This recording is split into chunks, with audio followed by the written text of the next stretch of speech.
Assalamualaikum warahmatullahi wabarakatuh. Perkenalkan, nama saya Melisha Syifa Aryani dengan NIM 23108020061. Nah, di sini saya akan mempresentasikan materi yang berjudul komunikasi dalam mata kuliah perilaku organisasi.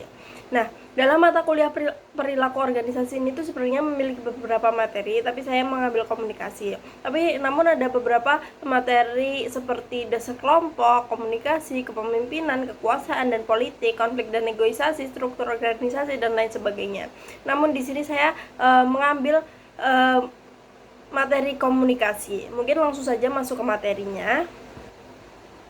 Nah, dimulai dari definisi dari komunikasi. Ini tuh apa sih komunikasi itu? Pasti kalian sebenarnya udah tahu, tapi aku mau ngejelasin tentang definisi dari komunikasi. Nah, definisi dari komunikasi ini tuh proses pemindahan dan pemahaman makna atau arti dari suatu pihak ke pihak lainnya.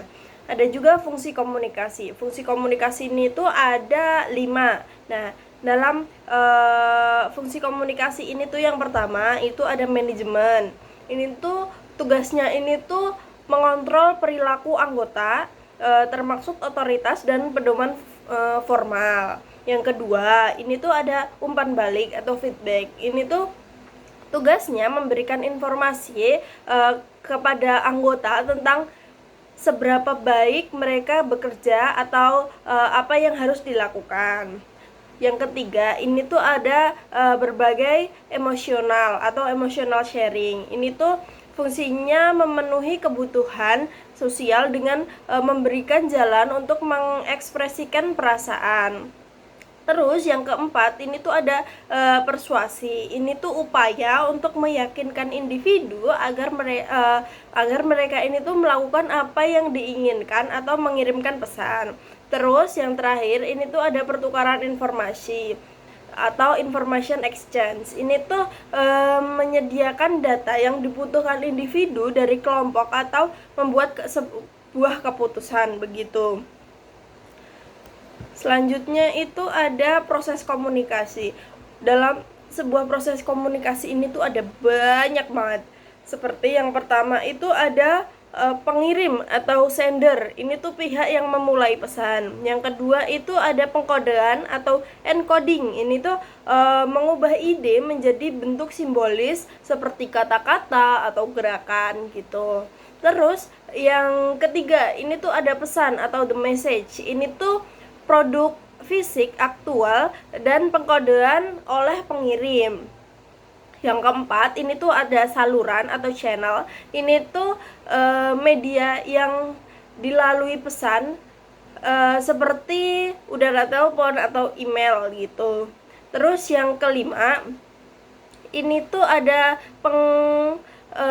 pendekodean atau decoding. Ini tuh menerjemahkan kembali simbol pesan oleh penerima. Terus selanjutnya itu ada penerima atau the receiver. Ini tuh pihak yang dituju oleh tadi pengirimnya atau sender, atau seorang pengirim mengirimkan kepada the receiver atau penerima gitu. Terus selanjutnya ada gangguan atau noise. Ini tuh hambatan yang distorasi kejelasan pesan, misalnya perbedaan budaya atau gangguan fisik gitu. Terus yang terakhir ini tuh ada umpan balik atau feedback. Ini tuh cara untuk menentukan apakah pesan ini tuh telah berhasil dikirim atau ditransfer oleh pengirim dan berhasil dipahami atau tidak gitu. Jadi nanti kita kasih feedback atau umpan balik. Nah, selanjutnya dalam komunikasi ini tuh ada 2 jenis saluran. Yang pertama itu ada komunikasi formal. Yang kedua itu ada komunikasi informal. Nah, kalau yang formal ini tuh saluran komunikasi yang ditetapkan oleh organisasi untuk mengirim pesan terkait pekerjaan, seperti komunikasi formal, komunikasi yang terikat. Komunikasi yang terikat gitu. Terus ada juga komunikasi informal. Nah, komunikasi informal ini tuh saluran komunikasi yang bersifat pribadi atau sosial, munculnya itu secara spontan. Jadi perbedaan komunikasi yang formal dan informal ini tuh, kalau yang formal itu ada strukturnya, jadi kayak sudah ditentukan. Kalau yang informal itu secara spontan gitu. Terus selanjutnya ada arah komunikasi. Nah, dalam komunikasi ini tuh memiliki 3 arah. Yang pertama itu komunikasi ke bawah, yang kedua ada komunikasi ke atas, dan yang ketiga itu ada komunikasi lateral. Yang pertama tadi ada komunikasi ke bawah atau down communication. Ini tuh mengalir dari suatu tingkat kelompok atau organisasi ke tingkat yang lebih rendah. Misalnya instruksi kerja. Jadi seumpama seorang pemimpin itu memberi pekerjaan kepada bawahannya, itu merupakan komunikasi yang down communication atau mengalirnya ke bawah gitu. Jadi itu yang disebut dengan down communication. Selanjutnya ada komunikasi ke atas atau upward communication. Ini tuh sebaliknya, mengalir ke tingkat yang lebih tinggi dari tingkat yang lebih rendah. Misalnya ini tuh memberikan umpan balik atau laporan kemajuan gitu.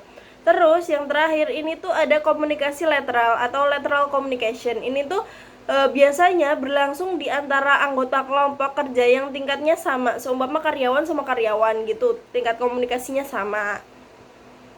Terus selanjutnya, selain arah komunikasi ada juga moda komunikasi. Ini tuh yang pertama ada komunikasi lisan atau oral communication.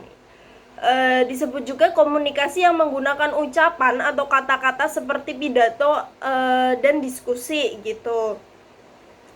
Seperti saya saat ini saya sedang oral communication atau komunikasi secara diucapkan atau menggunakan kata-kata. Selanjutnya ada juga komunikasi tertulis atau written communication.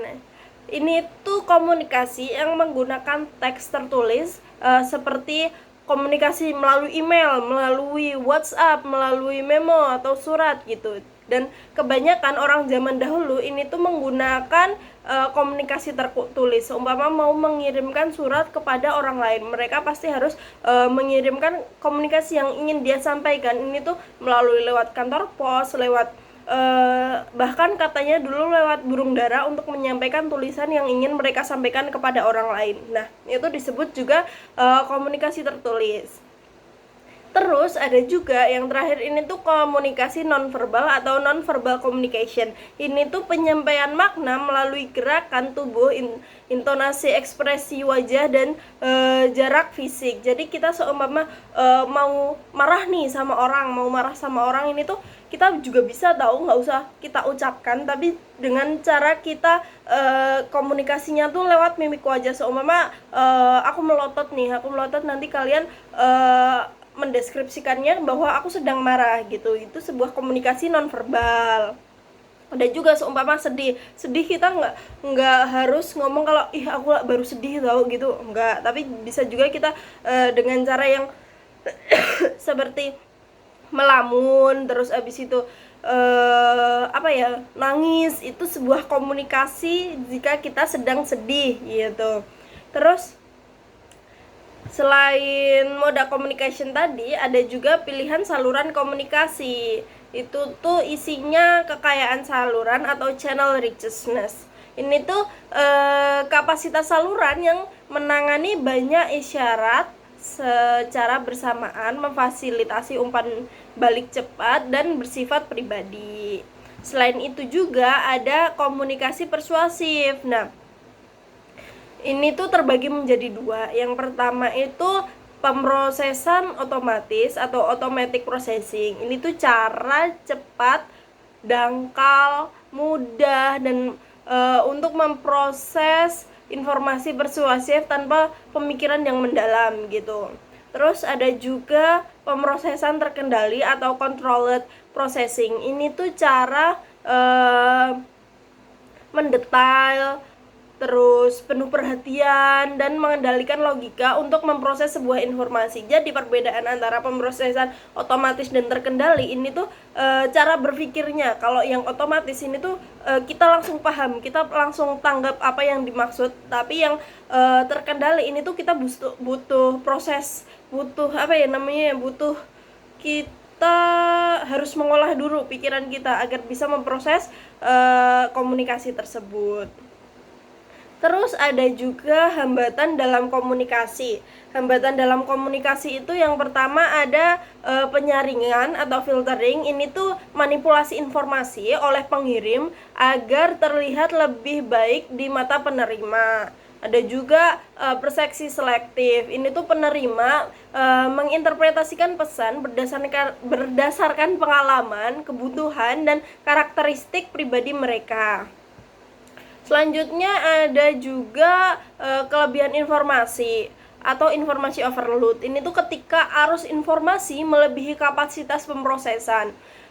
Selanjutnya ada emosi.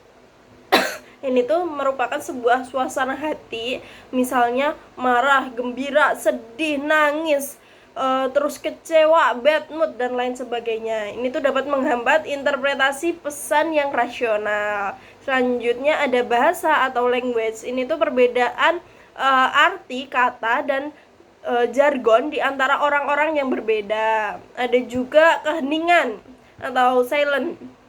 Ini tuh kurangnya komunikasi yang disengaja dan dapat berarti menyembunyikan informasi penting. Yang kedua terakhir, maaf. Ini tuh ada kecemasan komunikasi. Ini tuh ketegangan dan kecemasan yang berlebihan dalam komunikasi lisan atau tertulis. Jadi kita merasa tegang atau kita merasa was-was, itu termasuk ke dalam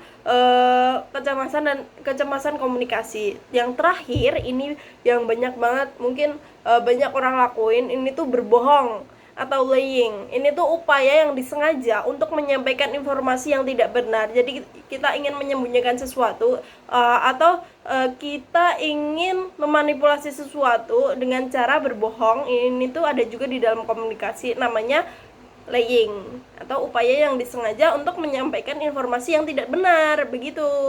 Mungkin itu saja materi komunikasi yang dapat saya sampaikan, kurang lebihnya mohon maaf.